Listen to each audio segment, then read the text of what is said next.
പച്ചമാങ്ങ കൈ കിട്ടിക്കഴിഞ്ഞാൽ ദാ ഇതുപോലൊരു ഒഴിച്ചുകറി ഒന്ന് തയ്യാറാക്കി നോക്കൂ. അത്രയ്ക്കും ടേസ്റ്റിയാണ്, സിമ്പിളാണ്. അപ്പോൾ അതെങ്ങനെയാണ് തയ്യാറാക്കുന്നതെന്ന് നോക്കണ്ടേ? അപ്പോൾ അതിനു മുമ്പ് നമ്മുടെ ചാനലിലേക്ക് എല്ലാവർക്കും സ്വാഗതം. നമ്മളിവിടെ 2 പച്ചമാങ്ങ എടുത്തിട്ടുണ്ട്. ഒന്ന് വലിയതും ഒന്ന് കുഞ്ഞിതുമാണ് കേട്ടോ. അപ്പോൾ അതാ അതിൻ്റെ തൊലിയൊന്നും ചെത്തി കളയാതെ വേണം നമ്മളത് തയ്യാറാക്കി എടുക്കാനായിട്ട്. ഇതുപോലെ ചെറിയ ചെറിയ ക്യൂബ് സൈസിലാണ് നമ്മൾ അരിഞ്ഞെടുത്തിരിക്കുന്നത് കേട്ടോ. ആ വലിപ്പം തന്നെ വേണം. ഇനി വേണ്ടത് മൺചട്ടി അടുപ്പത്തോട്ട് വെച്ച് കൊടുത്തിട്ടുണ്ട്. ചട്ടി ചൂടായതിന് ശേഷം മാത്രം വെളിച്ചെണ്ണ ചേർത്ത് കൊടുക്കുക. അതിലേക്ക് കുറച്ച് കടുകിട്ട് കൊടുക്കുന്നുണ്ട്. അതൊന്ന് പൊട്ടിയതിന് ശേഷം മാത്രം ഒരു നുള്ള ഉലുവയും കൂടെ ചേർത്ത് കൊടുത്തോളൂ. അത്രയ്ക്ക് ടേസ്റ്റാണ് ഉലുവയൊക്കെ ചേർത്ത് കഴിയുമ്പം.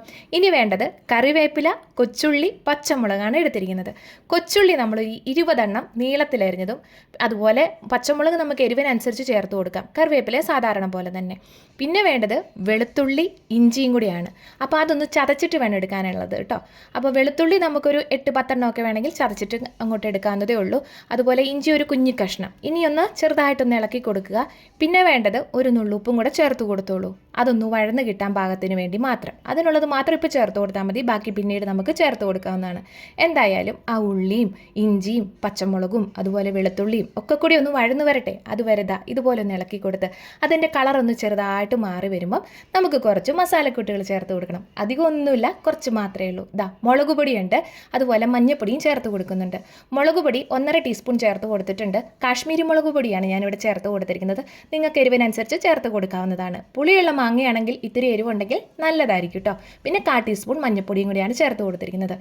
ഇതുപോലെ ഒന്ന് ഇളക്കി കൊടുത്തുകൊണ്ടിരിക്കുക. അതിൻ്റെ ആ പച്ചമണമൊക്കെ ഒന്ന് മാറി വരുമ്പം നമുക്ക് മനസ്സിലാക്കാൻ പറ്റും അതിൻ്റെ നല്ലൊരു മണം, മൂത്ത് വരുന്ന ഒരു മണം ഉണ്ടല്ലോ, അങ്ങനെ കേട്ടോ. ഇനി വേണ്ടത് അരിഞ്ഞു വെച്ചിരിക്കുന്ന പച്ചമാങ്ങകൾ അതിലേക്ക് ചേർത്ത് കൊടുക്കുക കേട്ടോ. എന്നിട്ട് ചെറുതായിട്ടൊന്ന് ഇളക്കി കൊടുത്തോളുക. കാരണം എണ്ണ അധികം ഇല്ലാത്തത് കൊണ്ട് തന്നെ പെട്ടെന്ന് അത് നമ്മൾ ഇളക്കാതിരിക്കുമ്പോൾ അടിയിൽ പിടിക്കാനുള്ള സാധ്യതയുണ്ട്. അതുകൊണ്ട് തന്നെ കേട്ടോ. അതെല്ലാം കൂടെ കൂട്ടി ഒന്ന് ഇളക്കിയതിന് ശേഷം നമുക്ക് കറിക്ക് ആവശ്യത്തിനുള്ള വെള്ളം ഒഴിച്ചു കൊടുക്കണം. എന്ന് വെച്ചാൽ ഓവറായിട്ടങ്ങ് വെള്ളം ഒഴിച്ചു കൊടുക്കേണ്ട, എന്നാലും അത്യാവശ്യം ഒഴിച്ചു കൊടുക്കുക. പിന്നെ വേണ്ടത് ആവശ്യത്തിനുള്ള ഉപ്പും കൂടെ ചേർത്തിട്ട് ഒന്നുകൂടെ ഒന്ന് എല്ലാം കൂടെ മിക്സ് ചെയ്ത് തയ്യാറാക്കിയിട്ട് നമുക്ക് ആ മാങ്ങയെല്ലാം കൂടെ ഒന്ന് വേവാനായിട്ടുള്ള സമയം വേണം. അതുകൊണ്ട് തന്നെ ഇളക്കിയിട്ട് നമുക്കൊന്ന് അടച്ചു വെച്ച് വേവിക്കാം കേട്ടോ. അപ്പോൾ മാങ്ങയായിട്ട് തന്നെ പെട്ടെന്ന് തന്നെ നമുക്ക് വെന്ത് കിട്ടും. നമുക്കൊന്ന് നോക്കിയാലോ, കുറച്ച് നേരം കഴിഞ്ഞപ്പോൾ നമ്മുടെ മാങ്ങയൊക്കെ നല്ല സെറ്റപ്പായിട്ട് വന്നിട്ടുണ്ട്, തിളച്ചൊക്കെ വന്നിട്ടുണ്ട്. അപ്പോൾ ഇനി നമുക്ക് വേണമെന്നുണ്ടെങ്കിൽ ഉടഞ്ഞിട്ടില്ലെങ്കിൽ അതൊന്ന് ഉടച്ചു കൊടുക്കാവുന്നതാണ്. നമ്മൾക്കിവിടെ പ്രത്യേകിച്ചൊന്നും ചെയ്യേണ്ട കാര്യമില്ല. നന്നായിട്ട് ഉടഞ്ഞൊക്കെ റെഡിയായി കിട്ടിയിട്ടുണ്ടായിരുന്നു കേട്ടോ. നല്ല പുളിയുള്ള മാങ്ങയാണെന്നുണ്ടെങ്കിൽ നമുക്കതിലേക്ക് കുറച്ച് ഉപ്പ് തിരുമ്മിയിട്ട് അതിൻ്റെ ആ നീരുണ്ടല്ലോ വരുന്നത് അതങ്ങ് ഊറ്റിക്കളഞ്ഞിട്ട് നമുക്ക് റെഡിയാക്കി എടുക്കാവുന്നതാണ്. ഇല്ലെന്നുണ്ടെങ്കിൽ ഇതുപോലെ തന്നെ തയ്യാറാക്കി എടുക്കാം. അപ്പം ഇത്തിരി ശർക്കരയും കൂടെ ചേർത്ത് കൊടുത്തിട്ടുണ്ട്. നല്ല ടേസ്റ്റാണ് കേട്ടോ ശർക്കര ചേർത്ത് കൊടുക്കുമ്പോൾ. ഇനി ശർക്കര ഇല്ലയെന്ന് വെച്ചിട്ടുണ്ടെങ്കിൽ നമുക്കിത്തിരി പഞ്ചസാര വേണേലും ചേർത്ത് കൊടുക്കാം. ഇനി ഇതെല്ലാം കൂടെ കൂട്ടി നന്നായിട്ട് ഇളക്കി ഒന്നുകൂടെ ഒന്ന് യോജിപ്പിച്ചെടുക്കാം. ഈ സമയത്ത് ഉപ്പിൻ്റെ കുറവോ അങ്ങനെ വല്ലതും ഉണ്ടെങ്കിൽ അതും കൂടെ നമുക്ക് ചേർത്ത് കൊടുക്കാവുന്നതാണ് കേട്ടോ.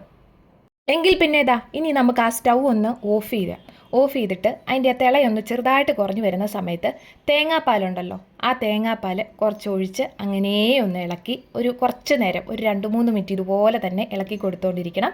തേങ്ങാപ്പാൽ തിളച്ച് കഴിഞ്ഞിട്ടുണ്ടെങ്കിൽ പിരിഞ്ഞു പോകും, അതുകൊണ്ടാണ്. അപ്പോൾ ഈ തേങ്ങാപ്പാലും അതുപോലെ ശർക്കരയും പിന്നെ ആ മാങ്ങയുടെ പുളിയും അങ്ങനെയൊക്കെ എല്ലാം കൂടെ വരുമ്പം അടിപൊളി ടേസ്റ്റിയാണ് കേട്ടോ.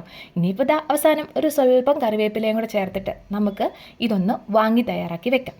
ശേഷം ഇതിലേക്ക് നമ്മൾ വേറൊന്നും ഇനിയിപ്പോൾ പ്രത്യേകിച്ച് ചേർക്കേണ്ട കാര്യമില്ല. കടുക് പൊട്ടിക്കാനുള്ളതെല്ലാം നമ്മൾ ആദ്യം തന്നെ ചേർത്തത് കൊണ്ട് തന്നെ ഇനിയിപ്പോൾ അങ്ങനത്തെ പരിപാടികളൊന്നുമില്ല.